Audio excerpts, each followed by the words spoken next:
everyone, and welcome back. Today we're tackling something that, honestly, I think is on a lot of our minds: how to plan for retirement. It's a big one, right? Huge. And I'll be honest, it can feel like you're navigating a maze: Social Security, Medicare, figuring out how to make your money last. It can definitely feel overwhelming. For sure. And you've sent in so many great resources, articles, videos, you name it. So we're going to try to break it all down for you step by step. The goal here is to help equip you to create a plan for a secure and, dare I say, enjoyable retirement. That's the dream, Yeah. right? What I find fascinating about retirement planning is how interconnected everything is. Your Social Security strategy, your retirement accounts, how Medicare factors in. It's like a puzzle, and we're going to help you put the pieces together. I love that analogy. So where do we even start with this puzzle? It seems like Social Security is a good place to dive in, wouldn't you say? It's such a crucial part of the retirement income picture for so many people. Absolutely. And, it's interesting. Social Security is designed to be a cornerstone of retirement income. And for over half of retirees, it actually makes up the majority of their income. Wow, that's a lot of people relying on it, which is why it's a little alarming that so many people, at least from what we've seen, don't fully understand how it all works. That's true, and it can be confusing.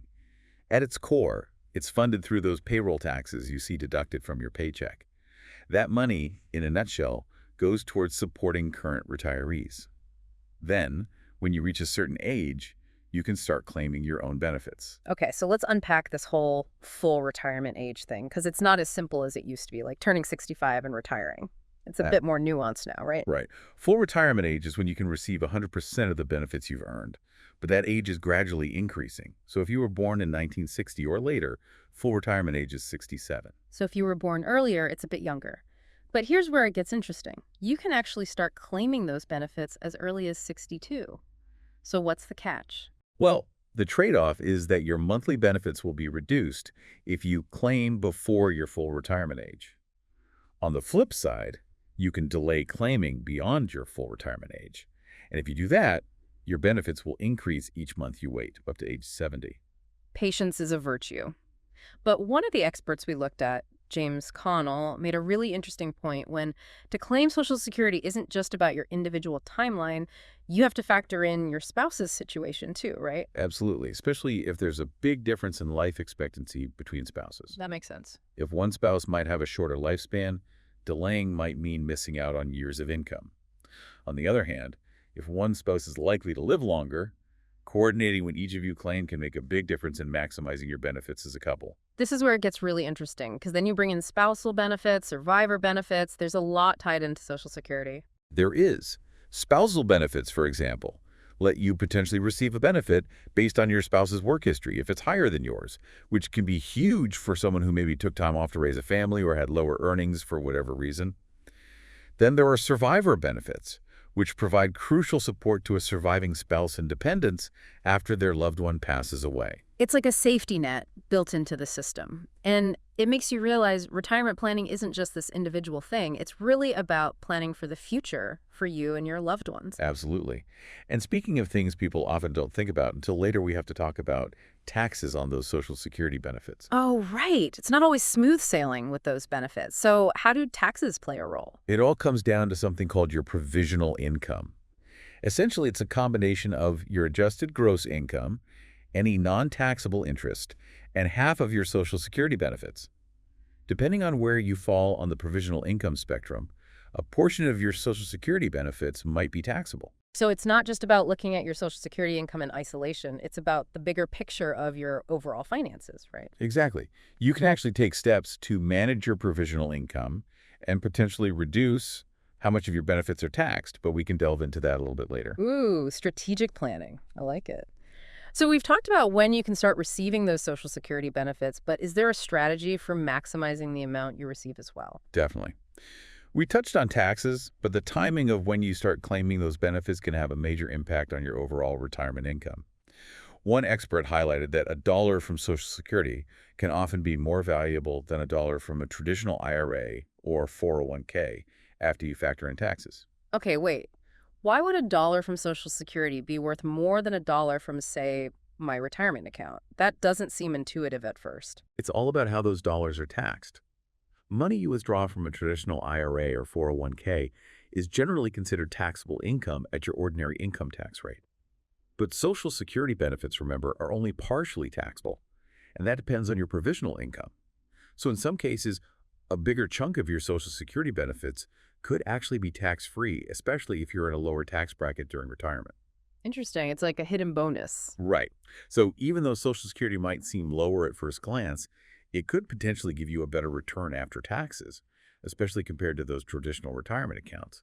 It makes you think twice about when to start claiming those benefits. Exactly. And this highlights how important it is to approach retirement planning holistically. It's not just about accumulating assets, but understanding how to access those assets in the savviest way to support yourself throughout retirement. That makes a lot of sense. Okay, so let's switch gears for a moment and talk about building those assets, specifically through retirement accounts, because let's face it, Social Security alone might not cut it for most of us.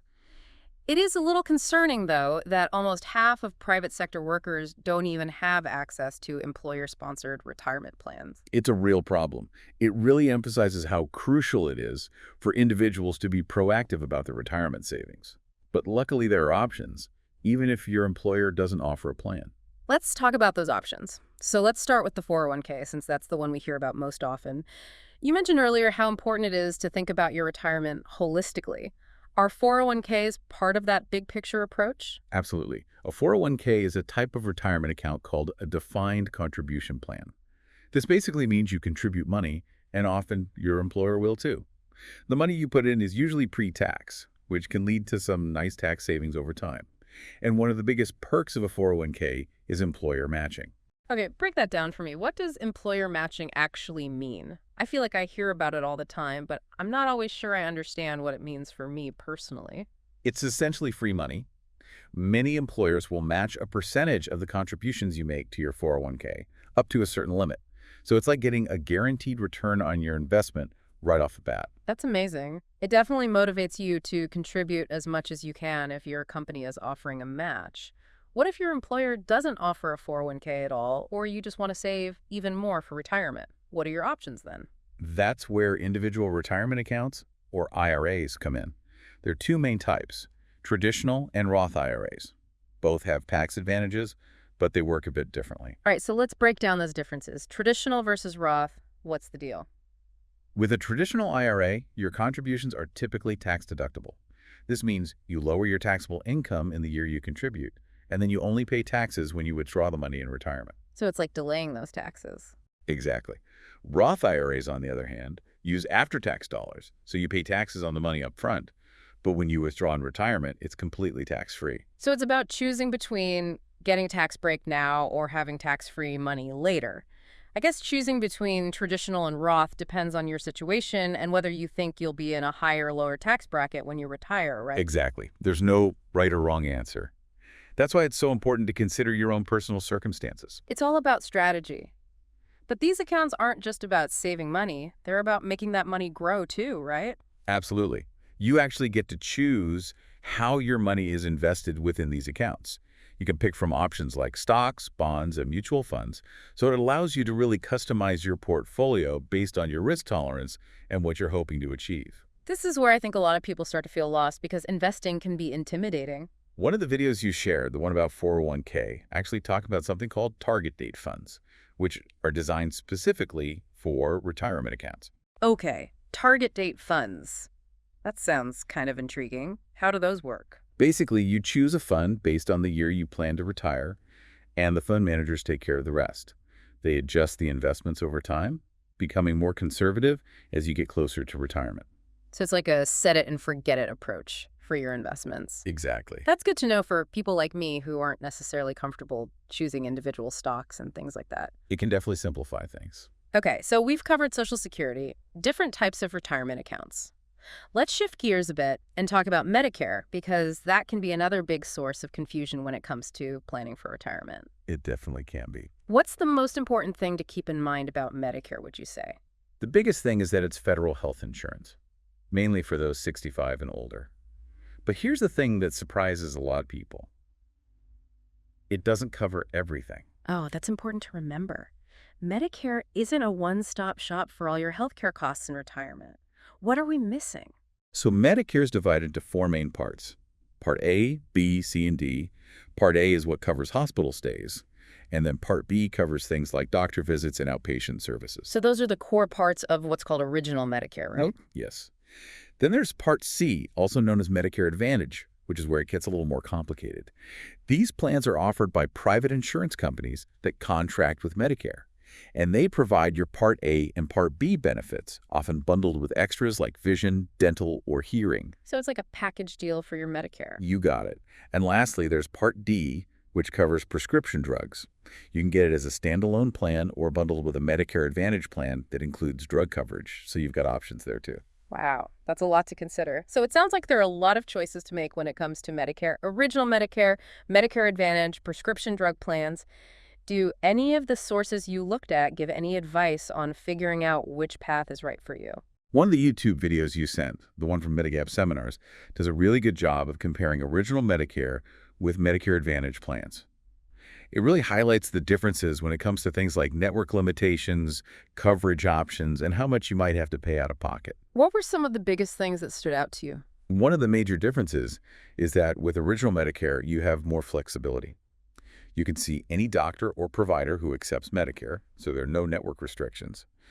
But with Medicare Advantage, you're often limited to a specific network of providers and might need referrals for specialists. That's a big deal, especially if you have a doctor you really trust or you just like having the freedom to choose. Absolutely. And while those Medicare Advantage plans might have lower monthly premiums and those extra benefits we talked about, they usually come with higher out-of-pocket costs for services. We're talking co-payments, deductibles, that kind of thing.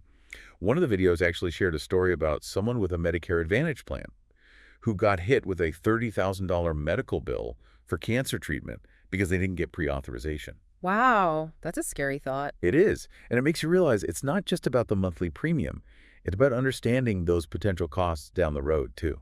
It seems like carefully reading the fine print and making sure you understand exactly what's covered and what's not is really important with any Medicare plan. You're telling me? So much to think about, and I bet this is only the tip of the iceberg. It is. There's a lot more to uncover. It seems like a good rule of thumb is to really think about your healthcare needs, what you can afford, and how much risk you're comfortable with when choosing between those different Medicare options, like original Medicare versus Medicare Advantage. That's really helpful advice. It's about finding the best fit for your situation, not just jumping into whatever sounds the cheapest on paper at the moment. And speaking of finding the best fit, what about those Medigap policies we hear about? How do those play into all of this? Medigap.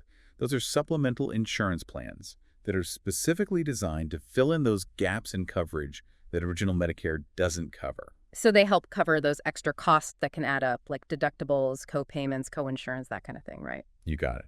They can offer some real financial peace of mind, especially if you have a health condition that might require more frequent care, or if you just prefer knowing that your out-of-pocket expenses are going to be a bit more predictable. That makes sense. Our research mentioned different types of Medigap plans, each with varying levels of coverage. So how do you even begin to choose the right one for you? It really boils down to your individual needs and your budget. Some Medigap plans are more comprehensive, while others focus on specific things, like that Part A deductible or the 20% co-insurance you have with Part B services. It's almost like choosing the right level of car insurance. You want enough coverage to protect yourself, but without paying for things you don't need. It's all about finding that balance. You know, with all these options and decisions, it's no wonder people feel overwhelmed by Medicare. One thing I kept seeing in our research was the importance of those Medicare enrollment periods. They seem like a big deal. They're crucial.